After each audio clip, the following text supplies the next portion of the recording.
La verdad que estoy aquí por dos razones. Itamar lo sabe, Oscar lo sabe. Una, porque Dios me ha llamado a ser un testificador de algo que el mundo no conoce. El mundo sabe que Jesús nació. El mundo sabe que Jesús vivió.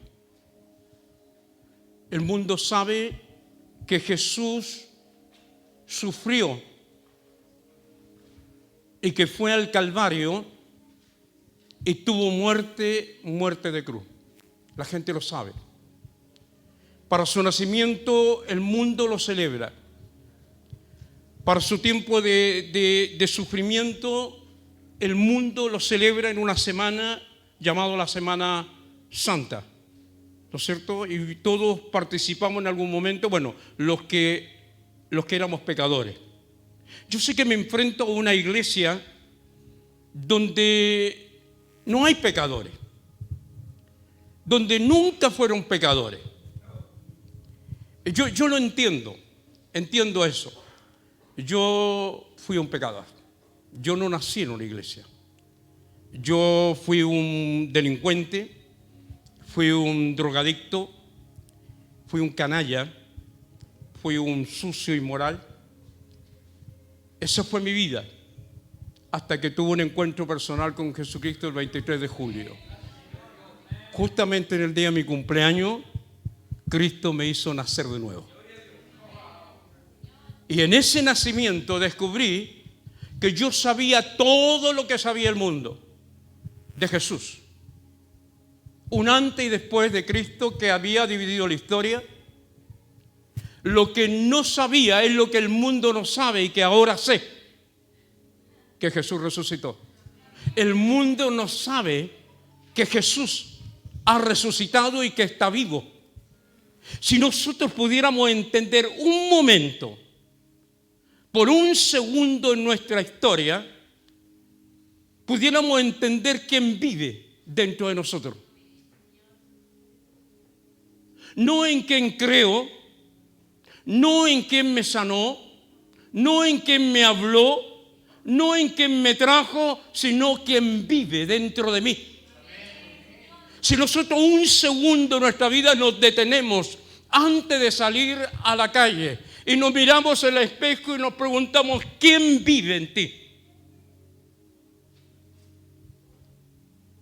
Cuando nosotros entendemos que el que vive dentro de nosotros es el Cristo resucitado, que la muerte no pudo detenerlo, que la muerte tuvo que huir de él, porque él es la vida.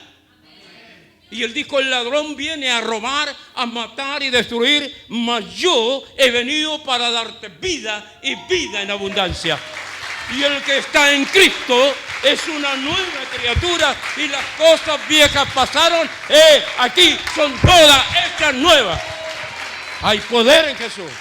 Cuando nosotros entendemos que hay poder en Jesús, cantamos en forma diferente. Y Él me llamó, y yo no puedo ser rebelde a una realidad. Me dijeron que mi abuela tiene que haber vivido, pero yo no tenía un encuentro personal. Muchas veces desfilamos ante Arturo Prat, que dicen que vivió y que murió, pero yo no lo sé. No lo sé. No sé si su historia es real, porque yo no he tenido un encuentro personal con él para preguntarle cuál es la realidad real de él. Y así lo Bernardo Higgins. Pero Jesús murió hace 2000 años atrás y tuvo un encuentro personal con él. Y le puedo preguntar a él, ¿cuál fue su ministerio? ¿A qué vino? ¿Por qué dejó el trono de gloria, ángeles y arcángeles, para venir a buscar a un vil pecador? ¿Por qué la mano de Dios no se ha cortado aún para salvar al pecador? Es una razón. Y la segunda, porque me lo pidió mi hijo. Yo a mi hijo no puedo decirle que no. Yo sufro cuando me invitan y yo siempre hago que le digo, yo sufro porque no soy un buen predicador. Y yo sé que ustedes van a comparar, ¿no es cierto?, mi predicación con la del pastor Israel, que es espectacular, ¿no es cierto? Él es un maestro en homilética. Oscar, un predicador espectacular. Y yo le digo que no me comparen, por favor. Solamente escuchen la voz de Dios. Escuche la voz de Dios. Porque puedo ser torpe, pero el que está aquí en medio nuestro está a las puertas de tu corazón, está golpeando las puertas de tu corazón para preguntarte algo que tú por mucho tiempo te has preguntado y te has limitado para el cambio. Dios te dice, yo no necesito más tiempo, yo necesito una respuesta. ¿Quieres? Cuando Antonia me pide el bosquejo, yo le digo, Mari, Antonia me pide el bosquejo, ¿qué hago? Si yo no, ¿qué bosquejo? ¿Qué hago? No tengo título, le puse un título al mensaje, ni sé cómo se llama el mensaje. Le puse uno, pero yo le decía por el camino, ni sé si ese es el título. Lo único que yo quiero mostrar una realidad. No hace mucho, tírenme la primera noticia. No hace mucho nos visitó o fuimos visitados por la sanadora de Rosario. Tengo que leer acá porque allá no veo una, pero voy a decir. La sanadora de Rosario, que se llama Leda, visitó nuestra nación y fue tocado los medios de comunicación, televisión, radio, de oída, diarios, todos hablaban de Leda, que era la sanadora de Rosario. Fue el 5 de marzo en que ella nos visitó. 4 días o 5 días antes que ella se presentara en el templo votivo de Maipú, había miles de personas, cojos, en silla de ruedas, habían ciegos, habían sordos, habían gente terminal con cáncer, úlceras. Y estuvieron 5 o 6 días antes esperando que llegara Leda.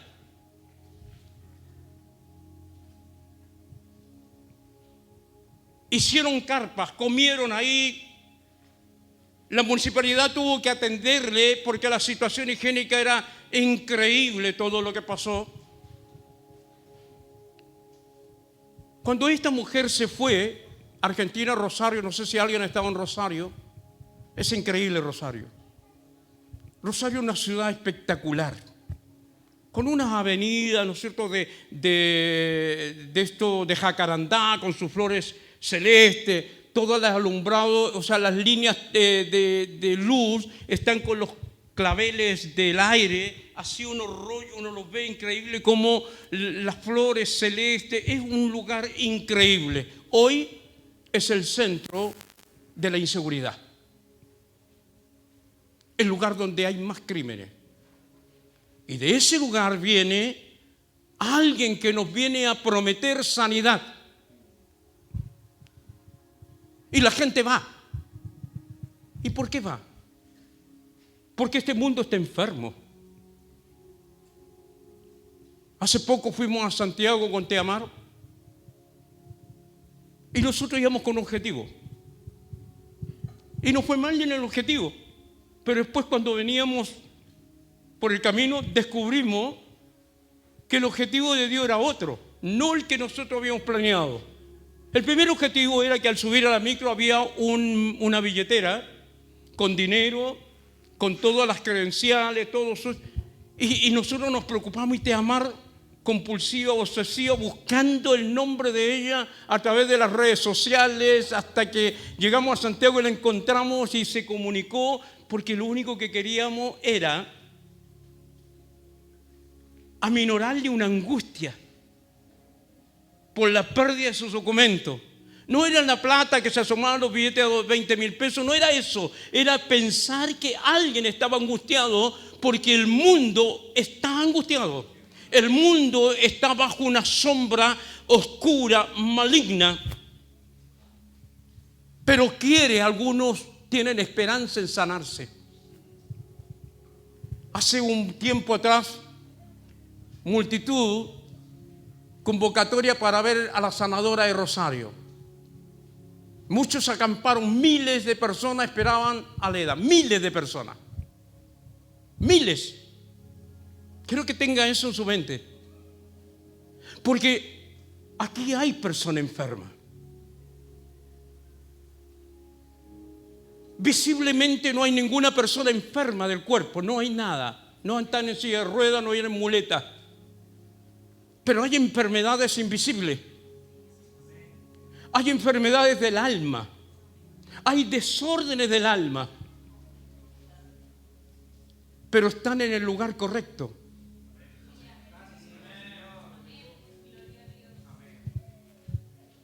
Pásame la otra porque esto es más cercano acá.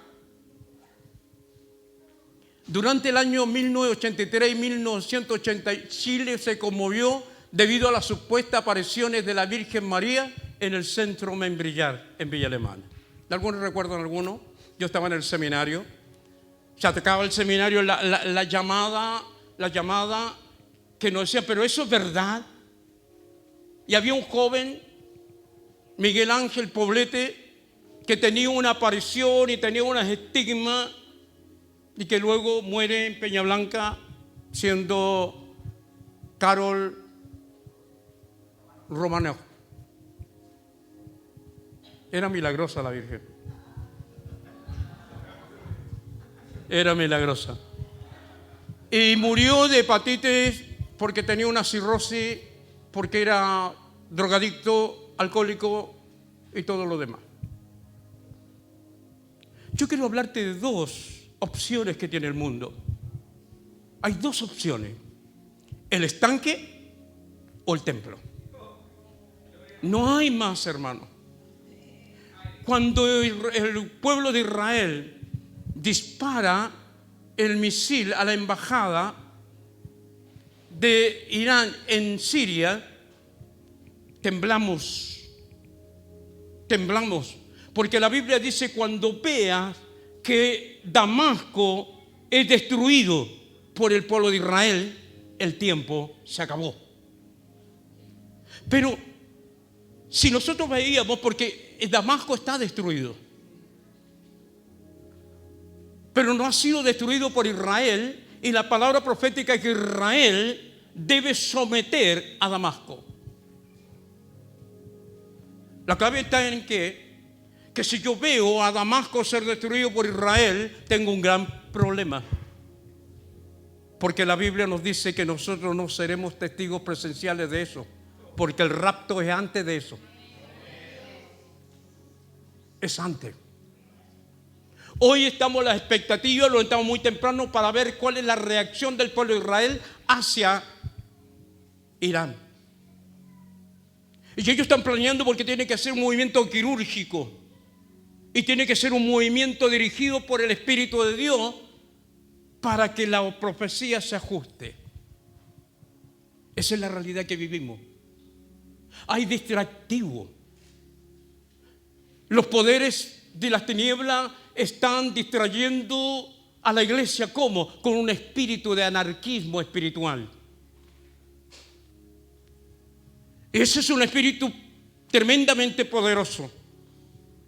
Pablo dice a los corintios que el pueblo la iglesia se había dividido diciendo: yo soy de Cefa, yo soy de Pablo, yo soy de Cristo. Le pregunto, ¿cuáles eran los más peligrosos? ¿Cuáles eran los que colocaban en peligro a la iglesia? ¿Los de Pedro? ¿Los de Pablo? ¿Los de Cefa? ¿O los de Cristo?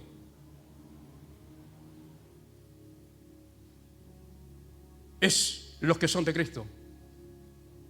Los que dicen: yo soy de Cristo y no me someto a nadie. Un espíritu de anarquismo. El Señor me manda para allá, el Señor me manda para acá, el Señor me manda esto, me manda para allá, pero no reconocen la autoridad de la iglesia.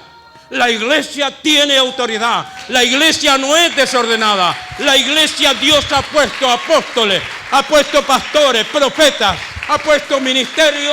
No hay ministerio de la música, no hay ministerio de la danza, no hay ministerio de varones, no hay 5 ministerios y la iglesia debe moverse por esos ministerios. Lo demás es anarquismo.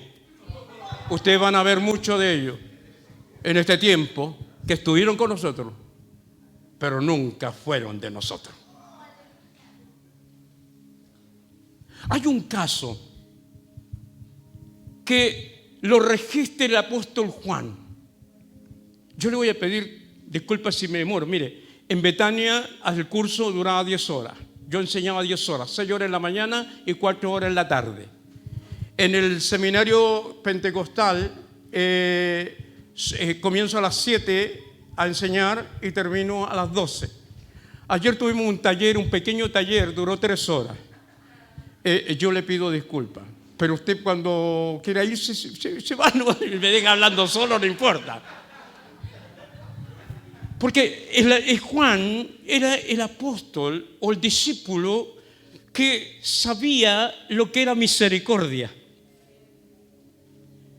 Él podía censar el ritmo cardíaco de Jesús, porque él se recostaba en el pecho de Jesús y podía sentir los latidos del corazón de Jesús. Era el discípulo amado. Es el discípulo que después pastoreó Éfeso. Y en Éfeso, hermano, había un miembro en plena comunión tremendamente potente. Era María, la madre de Jesús. Ella fue miembro y Juan pastoreó a la mamá de Jesús. Porque Jesús le dijo: he ahí tu madre. Mujer, he ahí tu hijo. ¿Y qué hizo Juan? Se la llevó a la casa. Y luego la pastoreó. No era para cortarle las uñas, no era para limarle los callos, era para discipularla, para enseñarle lo que ella, madre de Jesús, no podía entender, pero como discípula de Jesús tenía que entenderlo. Y Juan escribe un pasaje en la Escritura que me llama la atención, que Lucas no lo escribió. Y yo me pregunto por qué Lucas no escribió este pasaje si había toda una situación que era como lo ideal para el doctor Lucas. Porque el doctor Lucas se codeaba con los enfermos. Él estaba siempre haciendo diagnóstico. Miren ustedes el libro de Lucas. Él hace diagnóstico de los demoniados. Él hace una diferencia entre los epilépticos y los endemoniados. Él hace un diagnóstico como médico. Pero frente a este caso no lo escribió. Y yo me pregunto por qué. Y no lo escribió porque era mentira. Porque no era verdad. No podía hacer un diagnóstico de una enfermedad o de algo inexistente. No podía dar testimonio de algo que no sucedía. Y la pregunta es: ¿por qué Juan lo escribió? Porque Juan quería hacer un contraste entre un estanque y un templo. El estanque de Betesda, Juan capítulo 5, nos relata que hay un estanque. ¿Qué es un estanque? Un estanque es un lugar, una especie de piscina hecha en forma artificial, donde la lluvia acumulaba las aguas se depositaban en el fondo donde estaba el polvo se descomponía, cambiaba de color y entraba en un estado de putrefacción, y eso le hacía un aislamiento al fondo para que luego la demás agua no se filtrara. Pero las aguas se contaminaban porque el barro estaba podrido, atraía a las larvas, bacterias, era las aguas más insalubres. Y dice la Biblia que en ese estanque, que tenía 5 pórticos, 5 caminos para llegar, cualquier camino te llega. Todas las iglesias me sirven. No todas las iglesias te sirven. Una sola iglesia te sirve. Una sola, la de Cristo. Y en el estanque de Betesda dice que había miles de multitudes. de enfermos, cojo, ciego, tuerto, lo que usted quiera, ponga su enfermedad, estaba ahí. Y Jesús va y pasa por ahí. ¿Por qué pasa por ahí? Porque Jesús iba a una fiesta, la fiesta de los panes sin levadura, que se celebraba en el templo por 7 días, y se celebraba cuando el ángel de la muerte pasaba, y entonces todo aquel que colocaba un animalito y la sangre en el dintel salvaba a los hijos mayores. Y Jesús iba al templo y pasa por Betesda, y el templo está a 50 metros más allá, está el templo. Por lo tanto, hay que añadirle al estanque que la sangre de los sacrificios también iban a parar al estanque. Las cenizas de los sacrificios iban a parar al estanque. Y la gente hizo correr un folclore de que ahí apareció un ángel, pero nadie había visto un ángel. Nadie. Y Lucas lo sabía y por eso no lo registró. Sabía que lo que se contaba no era verdad, que no había ningún ángel que moviera las aguas. Las aguas se movían cuando caía la putrefacción de lo que sobraba del templo. Y Jesús pasa y de repente ve a alguien ahí, a un hombre.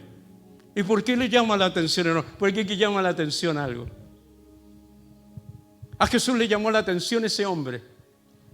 ¿Por qué? Porque ese hombre tenía su cama, tenía su velador, tenía sus cositas. Hacía 38 años que estaba ahí. 38 años. Jesús inmediatamente lo ve y dice: este no está de la semana pasada. Este tiene maña de hace 30 años. Por eso que no me gusta mucho predicar a la iglesia, porque de repente toco callos y yo no quiero tocarlo. Pero lo he visto en 50 años, he visto que hay personas que tienen 20, 30 años en la iglesia y tienen mañas todavía. Todavía se mueven a su manera, todavía tienen el mal carácter, todavía son inmaduros. Ofrendan, diezman, pero son inmaduros. Ya le voy a hablar de ahí un poquito. Y Jesús lo mira y lo ve. Ajá, este no llegó ayer. Y posiblemente Jesús le dijo: este tiene las mañas de este, tiene que haberlo traído a ese otro, porque tiene las mismas mañas del otro. Y usted dice: este es una célula, porque hay más alrededor sentado en su cama. Y Jesús dice en Juan capítulo 1, Jesús no tiene necesidad que nadie le diga nada del hombre, nada, porque Él lo conoce. Él conoce tu corazón, Él conoce lo que está. Mi hijo dice algo: Jesús murió en la cruz por lo que tú piensas, por lo que tú sientes y por lo que tú haces, pero también por lo que vas a hacer. Y Jesús ahí lo enfrenta y le dice: ¿y tú? Y él le dice: pero es que a mí nadie, la típica, hermano, y la palabra que te da escozor. Es que a mí nadie me ayuda, es que a mí me dejan solo, es que yo no hago esto porque nadie me ayuda, ni el pastor me ayuda, ni el hermano me ayuda, ni el departamento me ayuda, me dejaron solo, no me comprenden, no me entienden. Ese es algo que lo escuchamos. Hermano, ¿por qué no crece? No, es que a mí nadie me ayuda. Hermano, ¿por qué usted? Es que a mí nadie me ayuda. Y nadie. Hemos aprendido la palabra nadie, porque como chilenos decimos nadie. Pero tanto nos han enseñado la palabra es que nadie, que la hemos aprendido a pronunciar bien. Pero hay una cosa muy interesante. Que el hombre, dando la excusa, él le pasa así frente a él. Y él comienza a hablarle. Jesús le da la espalda, hermano. Yo quiero que lean el pasaje. Jesús le da la espalda y le dice: pero tú quieres ser sano. ¿Tú quieres ser sano? No lo mira. No le dice, mira, ven para acá, devuelve carajo. No, nada. Le dice, ¿tú quieres? Le dice, ¿tú quieres ser sano? No lo hace así. Él le dice, pero tú quieres ser sano, y sigue caminando porque él va al templo, hermano. Le dice, ¿tú quieres ser sano? Pues si nadie me ayuda, pero tú quieres. No te estoy preguntando si tienes una amiga, si tienes un amigo, si te sientes cómodo, si te dan oportunidad en la iglesia. No te estoy preguntando, te estoy preguntando, ¿quieres ser sano? ¿Quieres madurar? ¿Quieres levantarte? Y Jesús, dándole la espalda, le dice, toma tu lecho y anda. Y se fue. Y se fue al templo. La pregunta que yo le hago y que usted tiene que hacérsela: ¿por qué los enfermos buscan a Leda? ¿Por qué los enfermos buscaban a Miguel Ángel? ¿Por qué los enfermos buscan a las brujas? ¿Por qué los enfermos hacen cola 3 días para esperar una miserable esperanza? ¿Por qué? Porque no están acá. ¿Y por qué no están acá? Esa es la pregunta. ¿Por qué estaban en el Betesda y no estaban en el templo? Cuando Jesús, creo que se traslada al capítulo 2, imaginariamente, porque usted lo tiene, Reina Valera. Capítulo 2, Jesús va al templo y se encuentran con una realidad: que los enfermos no podían entrar al templo porque estaban siendo obstaculizados por los sinvergüenzas, por los canallas, por los ladrones. Que aquellos que estaban en el templo, hermano, se aprovechaban del templo para hacer negocio. Estaban en el templo para vender sus palomas, para cambiar sus monedas, para vender sus animales, pero a ellos no les importaba la redención del templo. No le importaban los enfermos, a ellos les importaba su negocio.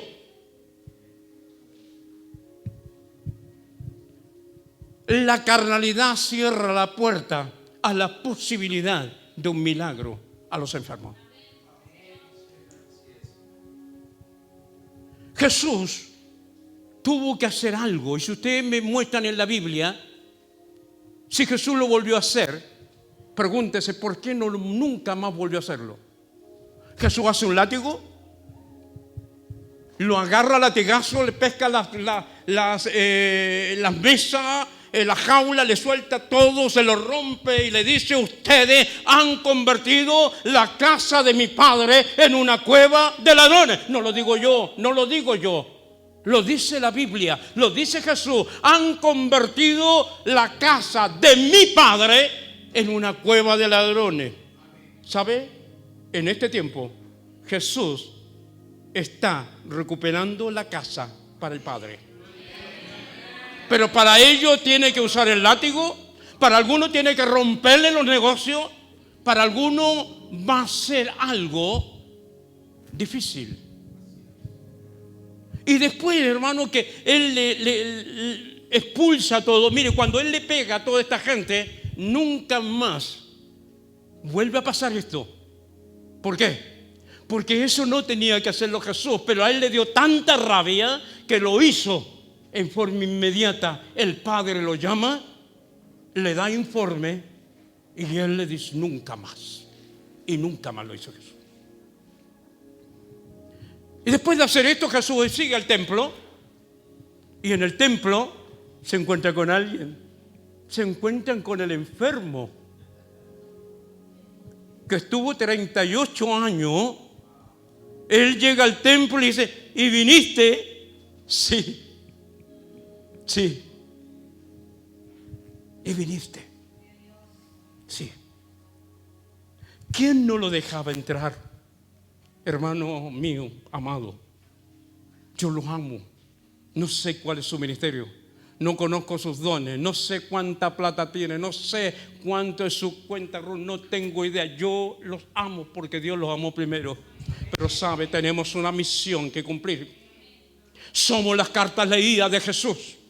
La gente, hermano, va a venir al templo por nosotros cuando vea a la gente que somos personas ordinarias viviendo vida extraordinaria, que tenemos la capacidad de amar, de perdonar. ¿Sabe usted lo que nos dijo la niña que estudia odontología cuando le entregamos, fue a la casa, le entregamos la billetera y ellos dos venían con nuestra persona y con quebranto nos decía, ¿sabe? No sabía que existía gente así. Y yo le dije, somos cristianos.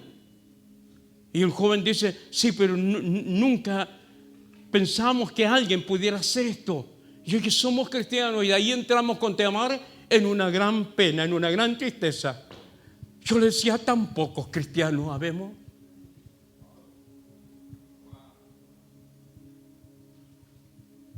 Hay tantas la iglesia llena de creyentes y pocos cristianos porque somos anarquistas, porque hacemos nuestra vida como queremos, porque no dejamos el pecado, porque no dejamos la soberbia ni la rebeldía, ni porque yo tengo un negocito, un emprendimiento que hacer. Ten cuidado, porque Jesús puede romperte tu emprendimiento.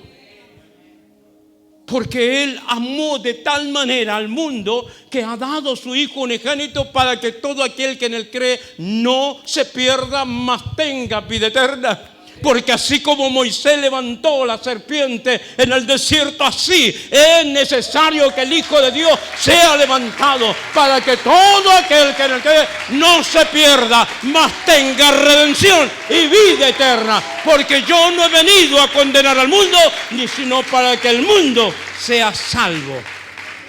Ese es el mensaje. Ese es el mensaje. La pregunta es, ¿quieres sanarte? ¿Quieres ser sano de tu orgullo? Ayer aquí hay servidores. Y yo le decía, por favor, no le pregunte al pastor a nadie, le voy a decir correr colores propios. No te pares en el púlpito a decir, Él es mi Padre espiritual. No te pares en el púlpito a decir, esta es mi iglesia que me sanó, yo doy gloria a Dios. No lo hagas si estás haciendo las maletas. No lo hagas sin antes tener fidelidad en tu vida.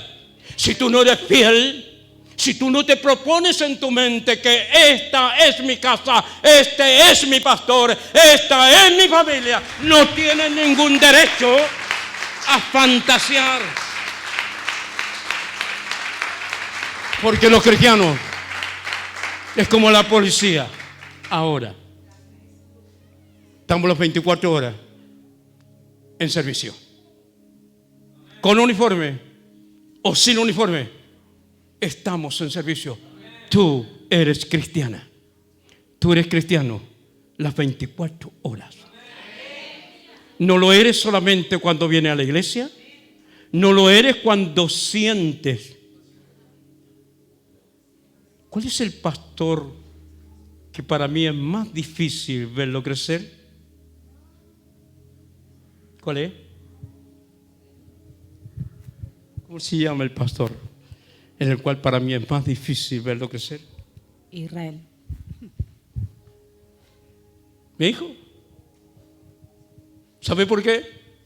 Porque esto tiene una cuota de dolor. Y como padres no quisiéramos que nuestros hijos sufrieran, pero tiene una cuota que se llama la escuela del dolor.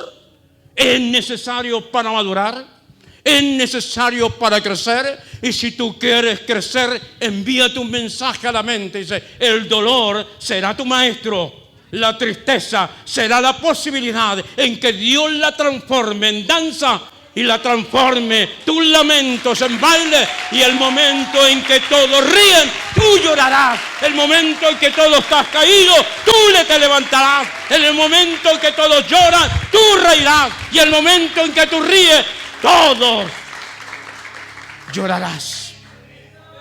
¿Pero quieres? Porque si no quieres, es imposible obligar a un caballo a tomar agua. Yo no puedo obligarte a consagrarte. Yo no puedo obligarte a que seas templo del Espíritu. Pero yo tampoco puedo obligarte a que seas un tarro basurero. Tú decides qué ser, templo del Espíritu o un tarro basurero. Los que estaban en el templo no tomaron la decisión por Cristo. Y Cristo tuvo que proceder. Pero sabe, el templo se llenó después. Había los miles que estaban afuera, ahora estaban en el templo. Quiero que pienses un poquito. Cierra tus ojos, por favor. Yo quiero que cierres tus ojos. Yo quiero pensar, ¿qué vas a hacer con tu vida? ¿Qué vas a hacer con tu vida? La habilidad no es suficiente para impactar al mundo. Las destrezas no son capaces de transformar al mundo. Ni los bienes materiales son capaces de transformar al mundo. Lo que puede transformar al mundo es una vida transformada por el poder de Cristo.